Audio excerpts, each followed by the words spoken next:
अस्सलामुअलैकुम। मेरा नाम मोहसिन है। मैं आपको वेलकम करता हूं अपनी आज की वीडियो में। जो मेरी है ये वीडियो कि हम एक किसी भी सर्वे डेटा पर क्रोन बैच अल्फा टेस्ट या रिलायबिलिटी टेस्ट कैसे अप्लाई करते हैं। बेसिकली ये टेस्ट हम डेटा पे अप्लाई करते हैं कि क्या डेटा हमारा रिलायबल है भी है, यानी फर्दर टेस्टिंग करने के लिए, फैक्टर एनालिसिस या कोरिलेशन फाइंड आउट करने के लिए, रिग्रेशन एनालिसिस के लिए।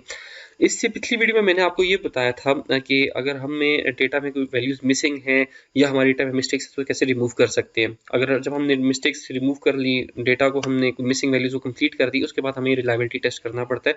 ये सेकंड अभी उसके ऊपर स्टेप आ गया। सो चलते हैं हम अपनी एसपीएसएस शीट की तरफ जहां हमने इसको परफॉर्म करना होगा। जब भी हम सर्वे करते हैं, हमारे सर्वे के कुछ हिस्से होते हैं, मतलब हमारा कोई सर्वे के जो हमारे बेसिक हेडिंग्स हैं, उस हेडिंग के अंडर हो सकता है कि किसी सर्वे में 5 क्वेश्चन हो, 3 हो, 4 हो, 5 हो। सो मेरे पास जो सर्वे मैं आपको बताऊंगा कि उसमें बेसिकली मैंने 3 हिस्से किए हुए हैं और हर एक हिस्से का मैं separate cron batch alpha test करूंगा। क्रोन बैच अल्फा टेस्ट को करने के लिए हमें सबसे पहले जाना पड़ेगा एनालाइज में। एनालाइज में जाने के बाद हम जाएंगे स्केल में। स्केल में यहाँ लिखा होगा रिलायबिलिटी एनालिसिस। हम रिलायबिलिटी एनालिसिस पे क्लिक कर लेंगे। रिलायबिलिटी एनालिसिस पे क्लिक करने के बाद हमारे सर्वे के जो हिस्से हैं, हमने उनके अब देख लेना है कि कौन कौन से हमारे सर्वे के हिस्से थे। सो यहाँ पर recurring development, then again building, इसको एक को सिलेक्ट करने के बाद हमें शिफ्ट प्रेस करना पड़ेगा तो हम बाकी सारे भी सिलेक्ट कर सकते हैं। ये जो मैं सिलेक्ट इसलिए कर रहा हूँ कि मेरे जितने क्वेश्चन हैं ये सर्वे के पार्ट 1 के क्वेश्चंस के हिस्से थे। सो ये सारे के सारे मैं सिलेक्ट कर लूंगा, competition, social impact, inclusive finance तक।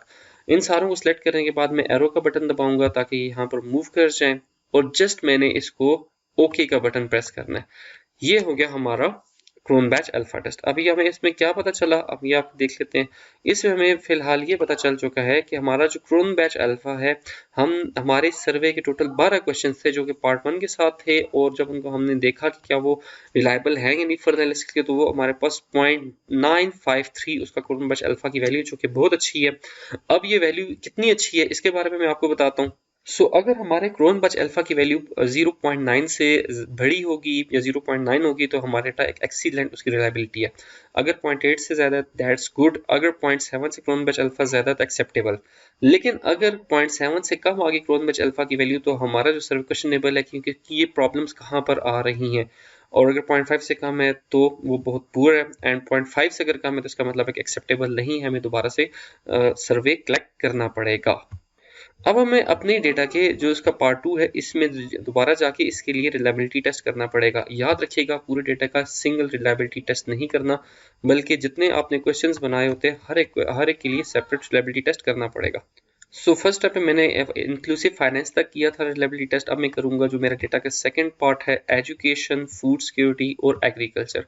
इनको मैं सिलेक्ट करूंगा, एरो का बटन दबाऊंगा, यहाँ आ जाएगा, जिसके बाद हमने जस्ट ओके का बटन प्रेस करना है और हमारा दोबारा रिलायबिलिटी टेस्ट हो गया। ये रिलायबिलिटी टेस्ट हमारे पास आया कि जी हमारा जो डेटा है उसका हमारे पास क्रोन बैच अल्फा जो है वो है 0.863 और इसमें हमने 3 आइटम्स रखे थे। ये भी हमारे पास गुड आ गया।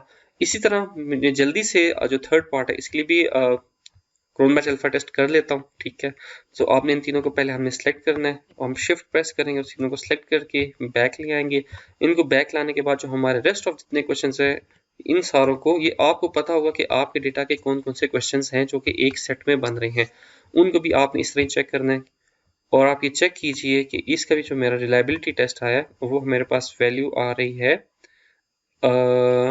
0.922 और इस दफा मैंने 8 एलिमेंट आइटम्स को उनका क्रोन बैच अल्फा टेस्ट किया था। ये आज की वीडियो थी जिसमें हमने एक सर्वे डेटा का रिलायबिलिटी टेस्ट किया और तीनों के तीनों जो हमारे सेट्स थे वो उन्होंने रिलायबिलिटी टेस्ट पास कर लिया। अब हमारा डेटा फर्दर एनालिसिस के लिए जो हम फैक्टर एनालिसिस करेंगे, जिसपे मैं अपनी अगली वीडियो बनाऊंगा, उसके लिए क्वालिफाई कर चुका है।